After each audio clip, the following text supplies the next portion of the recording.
Lebih dari 30.000 kasus kekerasan terhadap anak dan perempuan terjadi sepanjang tahun 2024.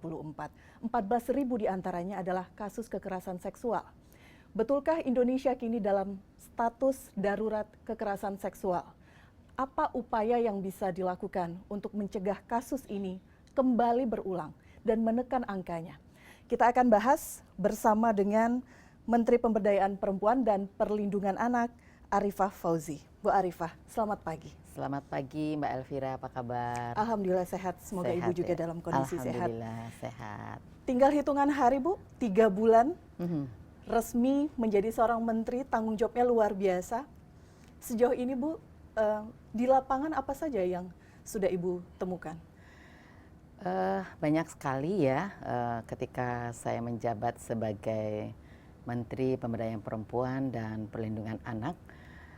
Banyak hal yang kasus-kasus itu mengoyak hati saya sebagai seorang ibu, karena kasus yang saya lihat, saya langsung datangi itu adalah kekerasan yang dialami oleh perempuan dan anak-anak Indonesia.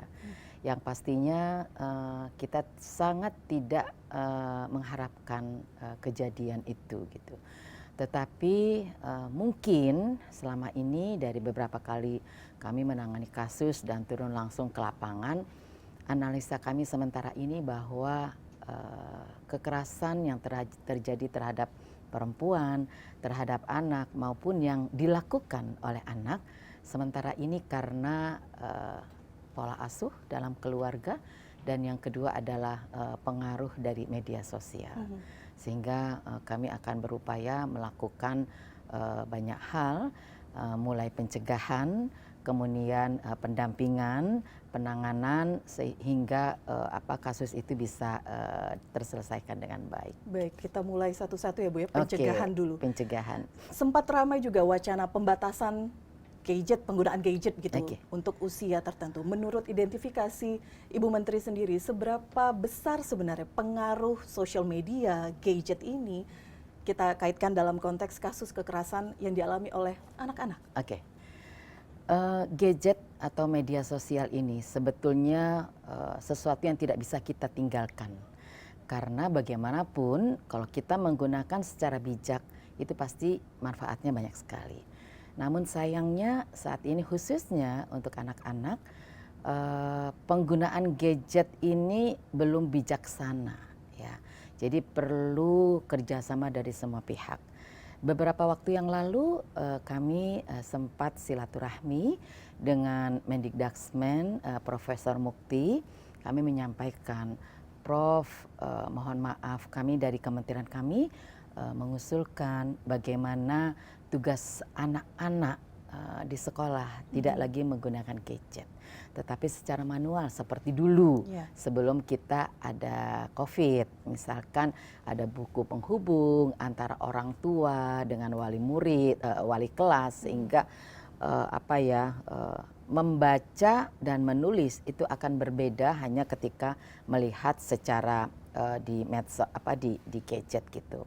Jadi menurut saya kemudian Prof Mukti menyampaikan, oh sangat bisa Bu, kalau di sekolah akan kami upayakan. Tetapi setelah mereka pulang dari sekolah gimana, gitu kan? Oh kita ada RBI, Ruang Bersama Indonesia. Kebetulan dari Kementerian Pendidikan Dasar dan Menengah ini baru saja melonsing 7 sifat atau kebiasaan anak hebat Indonesia. Yang pertama adalah bangun tidur, kemudian beribadah, olahraga, makanan bergizi, belajar yang semangat, bermasyarakat, dan tidur cepat. Nah, poin yang keenam ini bermasyarakat, menurut Prof Mukti bahwa anak-anak dan guru pulang sekolah tidak berdiam di rumah, tetapi dia harus bermasyarakat. Nah, poin inilah yang bisa kita sinergikan agar anak-anak ini tidak penggunaan gadgetnya agak berkurang atau mengurangi penggunaan gadget. Nah, Ruang Bersama Indonesia ini adalah salah satu program unggulan yang sudah kami tetapkan di Kementerian Pemberdayaan Perempuan dan Perlindungan Anak. Yang pertama adalah Ruang Bersama Indonesia, yang kedua adalah perluasan pemanfaatan dari fungsi call center kami 129, dan yang ketiga adalah outcome-nya berupa satu data tentang perempuan dan anak yang berbasis desa. Kemudian ada arahan dari Bapak Menko bahwa kalau bisa program yang kami lakukan tidak berangkat dari nol, tidak berawal dari nol, tetapi melanjutkan apa yang sudah dilakukan oleh menteri sebelumnya. Nah, pada periode Ibu Bintang itu sudah ada program, kita kemudian konsolidasi internal di kementerian kami. Ada satu program yang menurut kami sangat bagus, yaitu tentang desa atau kelurahan yang ramah perempuan dan anak gitu. Jadi saat ini sudah ada sekitar 3.000 lebih desa yang ramah perempuan dan anak. Karena pesan Bapak Prabowo, kolaborasi, sinergi dan kerjasama ini menjadi pondasi, maka program ini kami lanjutkan dengan nama Ruang Bersama Indonesia. Ruang Bersama Indonesia ini berangkat juga dari keprihatinan kami bahwa anak-anak kita saat ini dalam kondisi yang tidak baik-baik saja. Satu kasus ada di sebuah kabupaten, seorang kakak beradik yang mengalami kekerasan seksual, si adik hingga melahirkan gitu ya, dan terduga pelakunya lebih dari 10 orang. Saya bertemu dengan pelakunya, umur 14 tahun. Saya tanya, "Nak, kalian melakukan perbuatan itu yang harusnya dilakukan oleh orang dewasa melalui satu proses pernikahan, kalian melakukan kepada temanmu. Belajar dari mana?" Kami belajar dari HP. HP-nya siapa? HP-nya teman.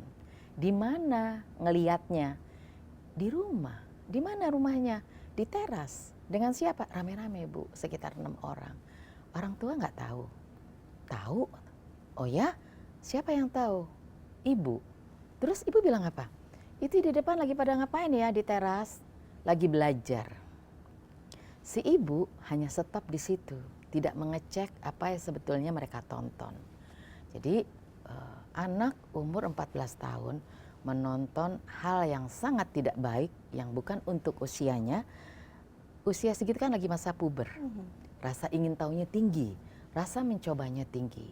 Jadi kemudian mereka praktekkan kepada temannya. Dan ini dan ada satu yang membuat saya agak terkesima, terkejut dan agak terhenyak juga ketika saya minta bertemu dengan Forkopimda di daerah tersebut.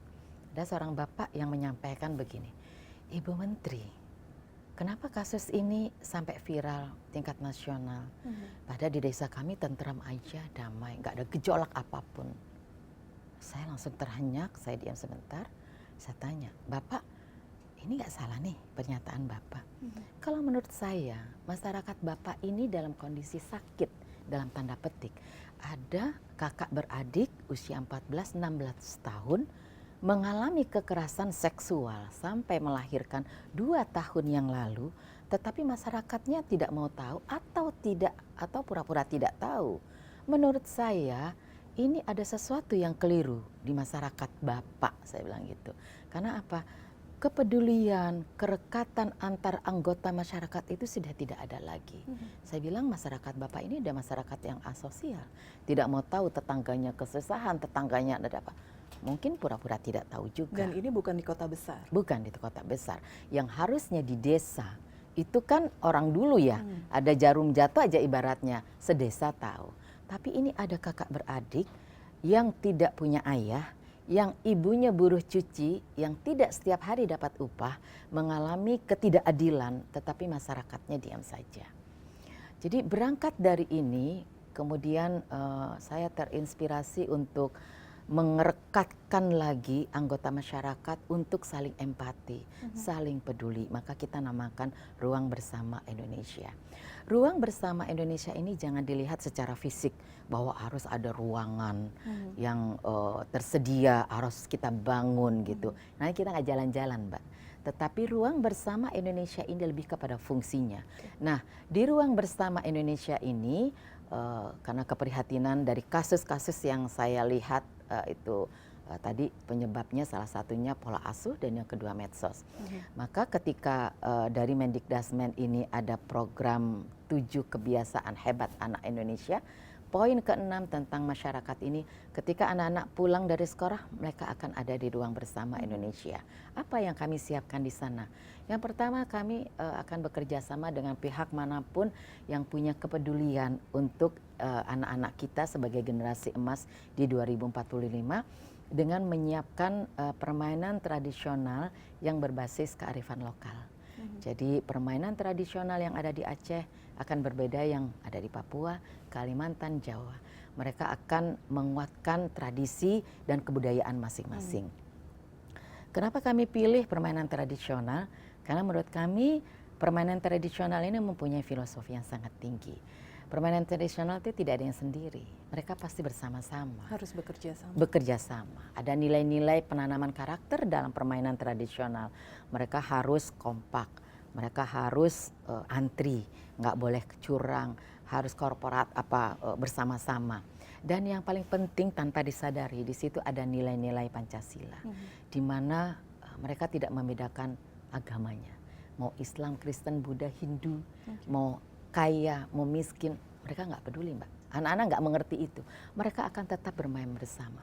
Oleh karena itu, penanaman kebersamaan dalam keberagaman ini harus dipupuk sejak kecil.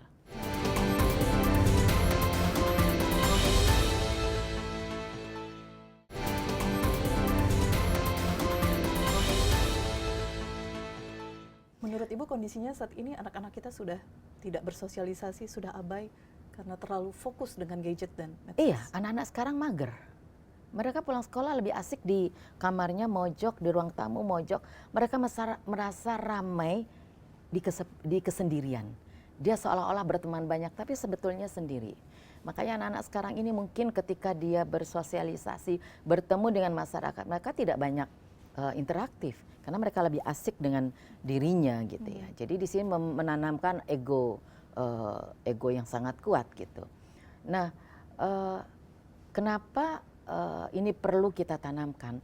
Karena saya mengalami ketika anak-anak saya masih kecil, dulu rumah saya menjadi tempat bermainnya anak-anak.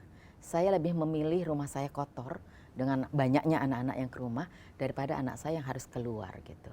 Suatu saat ada biasa mereka main, tiba-tiba 2 anak di pintu gini, ternyata kita beda agama loh. Terus mereka pergi gitu. Itu menjadi pikiran ya, ini apa yang harus kita lakukan? Karena anak saya kan sekolah alam. Kalau sekolah alam itu sangat moderat ya, tidak pernah membedakan latar belakang dan lain sebagainya. Ternyata saya punya jawabannya sekarang ketika saya punya wewenang untuk bisa melakukan sesuatu.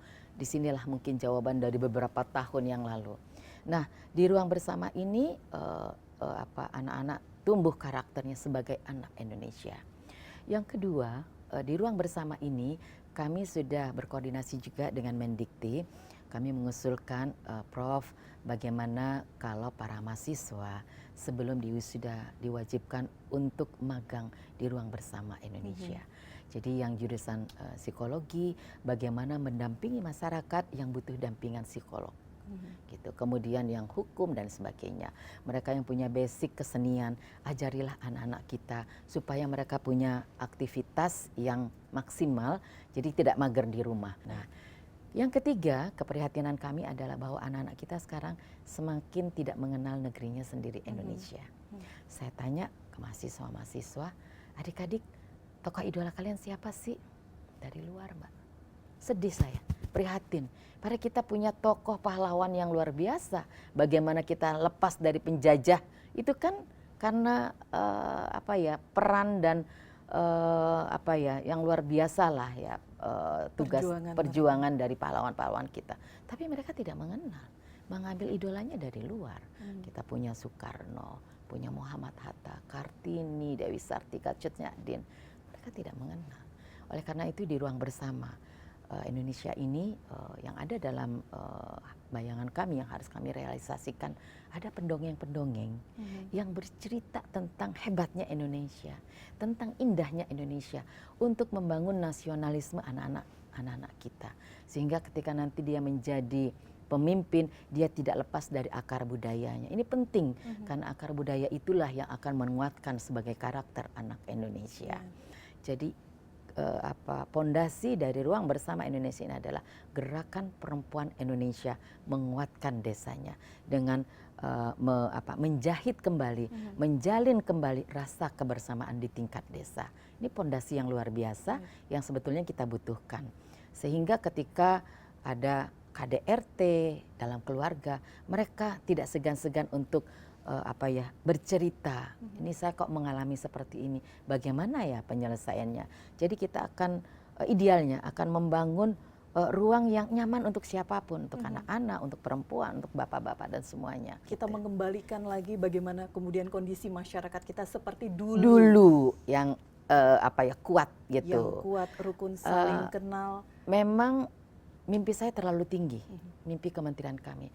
Karena target kami dalam 5 tahun satu periode ini, seluruh desa di Indonesia sudah mempunyai RBE.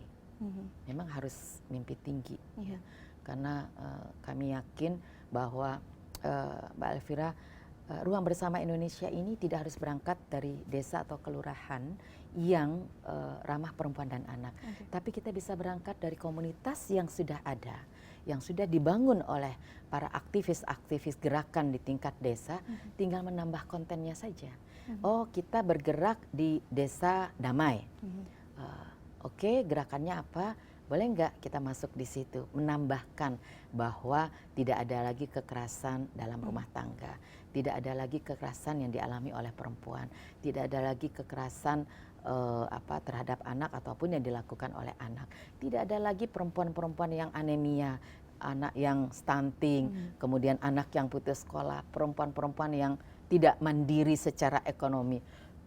Ini bisa terselesaikan karena kita ada kolaborasi dari seluruh kementerian dan lembaga. Menguatkan perempuan Indonesia karena ini penting, pondasi keluarga pondasi adalah perempuan. Dan perempuan Indonesia harus kuat, harus cerdas. Tapi kita berbicara tadi seperti yang Ibu sampaikan, bagaimana kemudian pengaruh dari pola asuh dan sosial media terhadap apa yang terjadi sekarang, fenomena kasus kekerasan yang dialami oleh anak dan perempuan.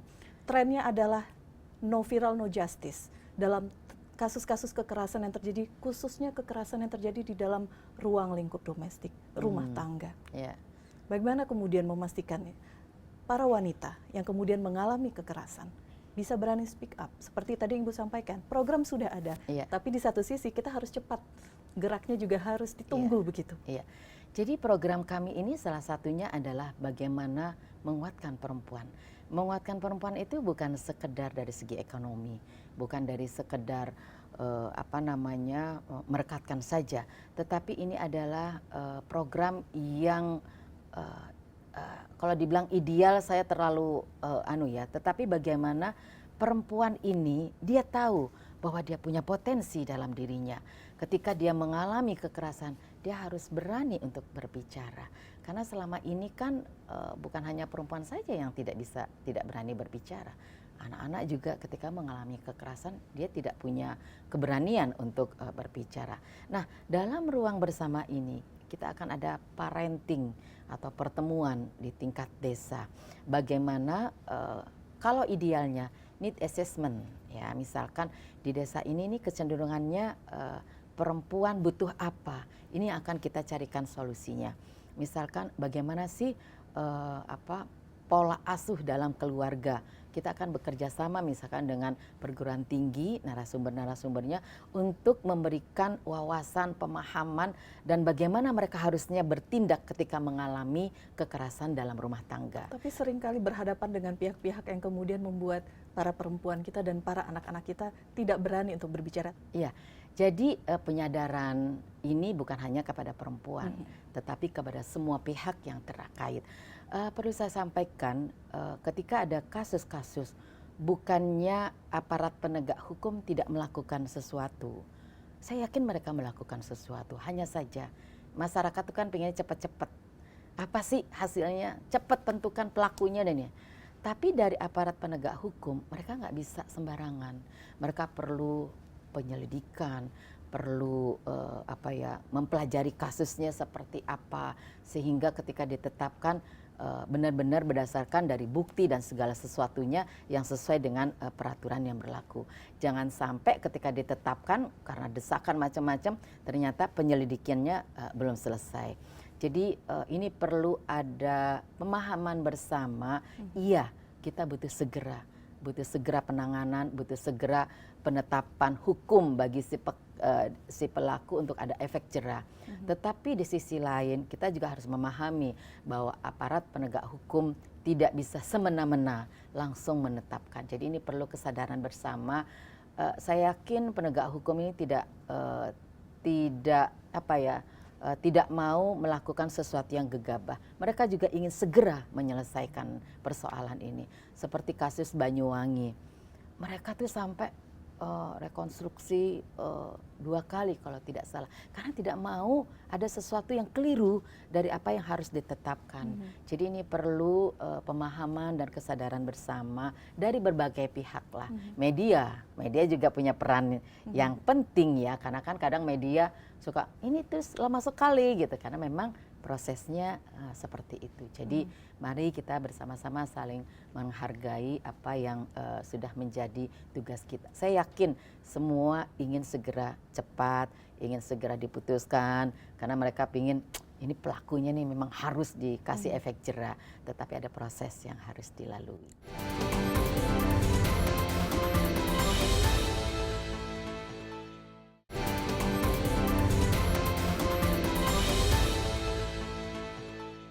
Kita berbicara mengenai proses juga, Iya. berbicara mengenai rehabilitasi Ibu dalam beberapa kasus kekerasan seksual. Faktanya adalah mereka yang melakukan dulu adalah korban, tapi kemudian menjadi seorang pelaku. Jika kemudian rehabilitasi ini sudah berjalan terhadap korban, fokus untuk para pelaku itu seperti apa Ibu? Termasuk anak-anak misalnya. Iya, jadi gini Mbak Elvira, anak-anak, kementerian kami ini kan pemberdayaan perempuan dan perlindungan anak-anak. Jadi kami harus memastikan bahwa anak-anak ini terpenuhi haknya.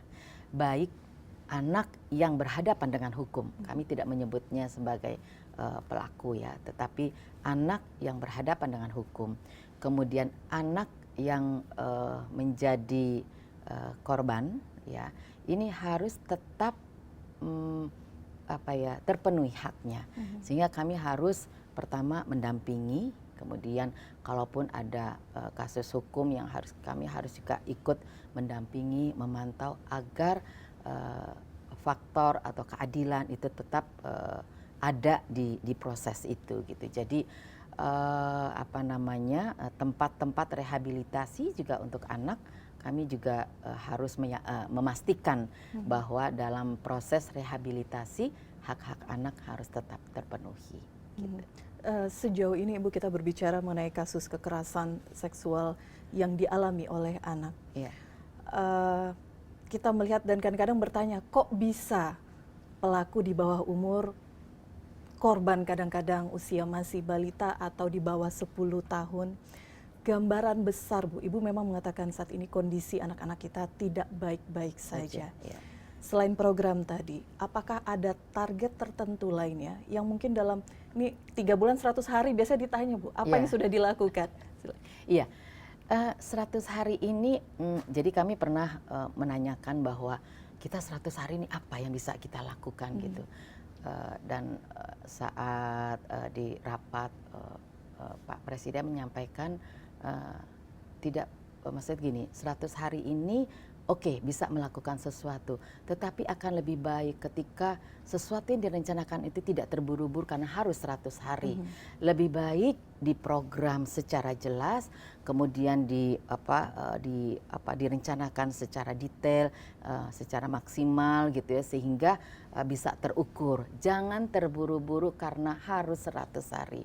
Sehingga kami juga saat ini Ruang Bersama Indonesia ini lagi dalam proses penyempurnaan. Jadi kami sekarang lagi ada FDG, kemarin dengan para praktisi, sekarang FDG dengan kementerian lembaga yang terkait dengan RBI. Oke, rencananya dimulai di mana nanti Bu? Kita kemarin sudah launching di 6 titik saat peringatan Hari Ibu. Untuk Sumatera kami ada di Jambi, kemudian untuk Kalimantan ada di Kalimantan Selatan, Sulawesi ada di Gorontalo, Indonesia Timur ada di NTT, Jawa ada di Jawa Timur di Kabupaten Malang, dan di Kota Tangerang di Banten. Dari 6 desa yang sudah memiliki RBI ini, mereka punya keunikan atau keberhasilan dalam tanda petik yang agak unik ya. Salah satu contoh di Malang itu ada namanya Desa Cempluk.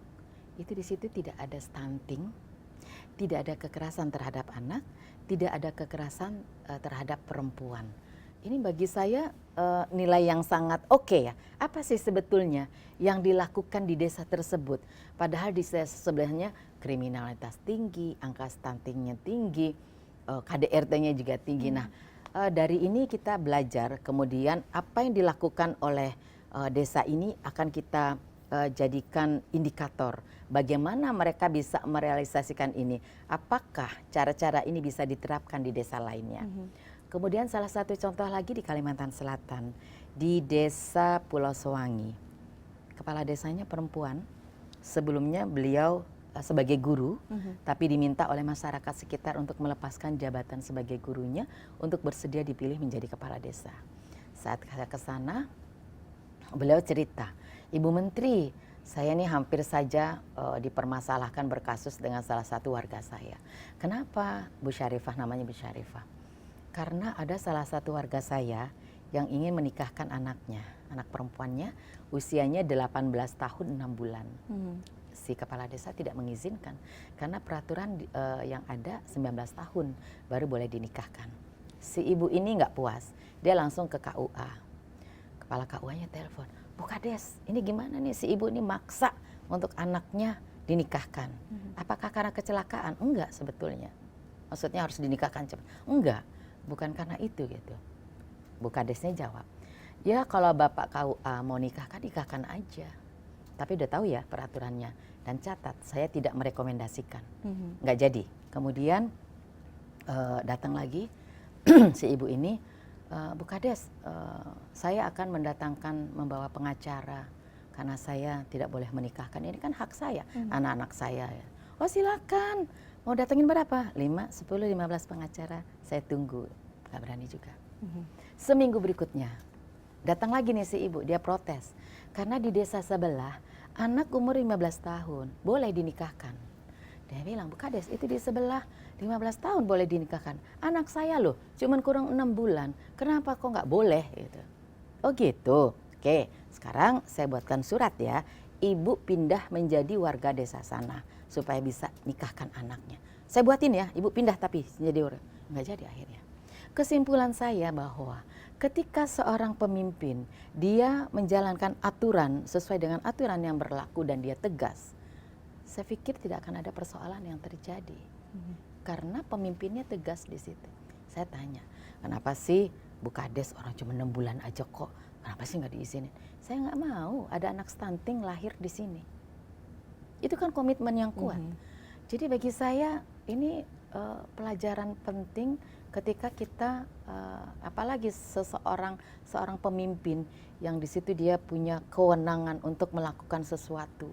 Dia bisa aja sebetulnya menikahkan, tapi dia taat kepada aturan yang sudah ditetapkan, komitmen untuk menjalankan aturan itu. Saya yakin persoalan-persoalan kecil di tingkat desa itu bisa terselesaikan dengan sendirinya. Komitmen dan leadership. Komitmen. Baik. Iya. Ibu izin sebagai penutup. Okay. Mungkin ada yang ingin disampaikan bagi perempuan-perempuan di Indonesia, bagi anak-anak kita, karena kasus-kasus kekerasan yang dialami anak dan perempuan di tahun 2024 angkanya menurun dibandingkan 2023, tapi kita mencatatnya itu masih tinggi, bisa dikatakan seperti itu. Iya. Bagaimana kemudian kita sebagai masyarakat juga bisa sama-sama saling mengawal ini agar kasus-kasus seperti ini tidak terjadi kembali? Iya. Persoalan perempuan dan anak sepertinya tidak akan pernah berhenti ya. Selalu tumbuh lagi, tumbuh lagi, tumbuh lagi. Oleh karena itu bagaimana kita bisa menyelesaikan ini bukan hanya menjadi tugas Kementerian Pemberdayaan Perempuan dan Perlindungan Anak. Kemampuan kami sangat terbatas, tangan kami tidak terlalu panjang, tidak terlalu luas untuk bisa merangkul perempuan dan anak-anak Indonesia. Oleh karena itu kita harus berkolaborasi. Masyarakat, orang tua, keluarga, ayah, ibu itu menjadi fondasi penting dalam sebuah negara. Bagaimana ibu ini paham tugasnya sebagai orang tua. Karena ada beberapa kasus yang orang tua merasa bahwa pola asuh yang diterapkan kepada anaknya sudah merasa paling baik, tapi ternyata si anak melakukan sesuatu yang di luar dugaan. Oleh karena itu penguatan di tingkat keluarga bagi saya penting, kepedulian di tingkat masyarakat ini juga menjadi satu kekuatan bagaimana ini kolaborasi yang bisa terwujud agar persoalan-persoalan sekecil apapun bisa diselesaikan dengan bersama-sama. Baik, Bu Menteri, terima kasih sekali lagi atas waktunya. Sama-sama. Demikian spesial interview kali ini bersama dengan Menteri Pemberdayaan Perempuan dan Perlindungan Anak Arifah Fauzi. Saya Elvira Karenisa, terima kasih. Sampai jumpa. Oke, kasih.